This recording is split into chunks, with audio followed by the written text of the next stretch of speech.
What is going on, guys? Stabs here again, and welcome to episode 3, I think, of the pilot's mindset. Now, let's talk about defending on rush in the Frogfoot.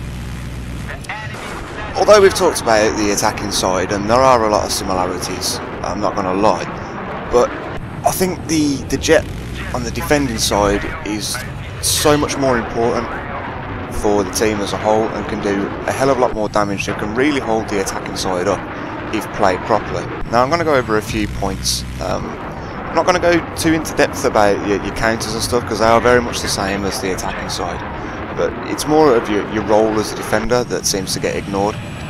So let's just get into it. Now, what I like to do is pick what I call a defensive line. I've chose this game in particular because Caspian Border, in my eyes, is one of the more tricky ones to really develop a proper strategic defensive line, unlike other maps like Carg Island and stuff, and you know the attackers are all going to be lined up nice and easy for you. On Caspian, they can come from a lot more angles and there's a lot more going on. Now, so the defensive line, basically pick an area that you're just going to keep patrolling, and the way I do it is just simply strafe backwards and forwards along that line. On these objectives it's generally the road and flying over the objectives and keeping it going. As you're flying over, obviously you spot like a bastard constantly and take out any targets that you can see. So once you've got that zone down, you need to establish what is a threat, not mainly to yourself but to the team as a whole. Since the Armoured Kill DLC's come out, you've obviously got the AC-130. Now, if you're playing an Armoured Kill map on Rush, AC-130 is your #1 priority. Not only can it damage yourself, it does some really massive amounts of damage to your team. So that should be priority #1. And with one good strafe, with rocket pods equipped as well, you can pretty much take it down in one go. After that, you've obviously got the enemy jet. We talked about that on my previous video. The enemy jet can do a fair bit of damage to defenders, so that should be target #2.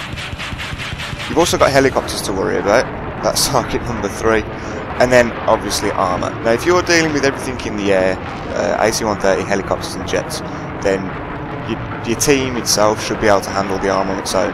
However, that doesn't mean completely ignore it. Get in there, get stuck in, and take out the armour along with it, and you'll be helping out your team massively.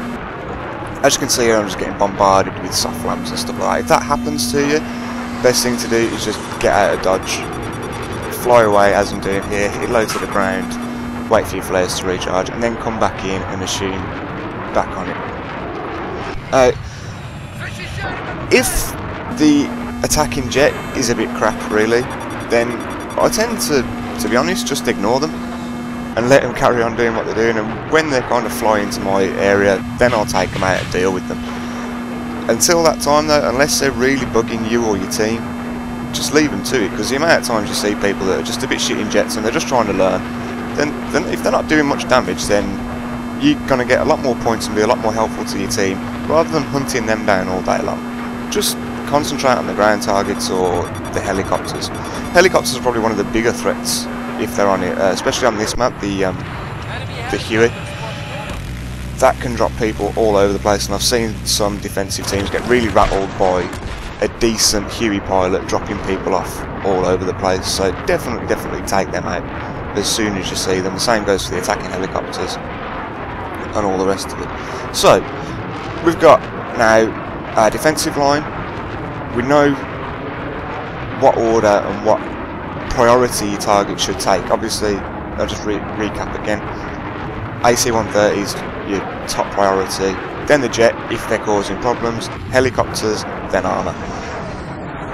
If that's all clear, then by all means go for slow strafe runs and take out any infantry that you can see, because it always gives me a good feeling if I can take out infantry in a jet, especially with the cannons on these jets, because they're an absolute beast.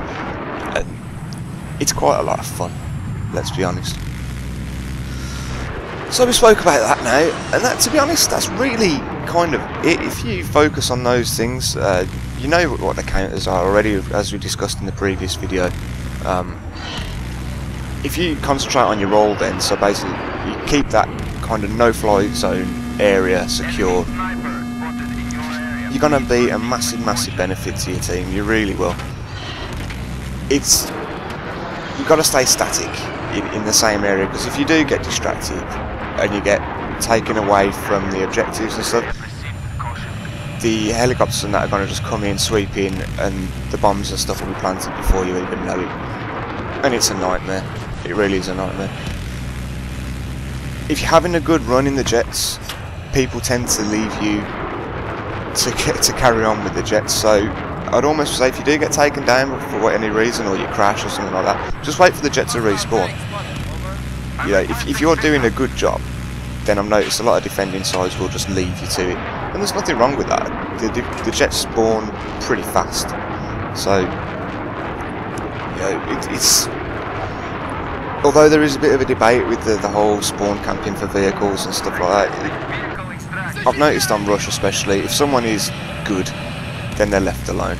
So I'll just pop the text up on screen now and just recap what we've gone over, just to reiterate it for you. In the next video, I'm going to go into dogfighting tactics and what I've learned over how many hours of being in jets and how to improve things. So guys, I hope you enjoyed the video and you kind of gained some kind of knowledge out of it.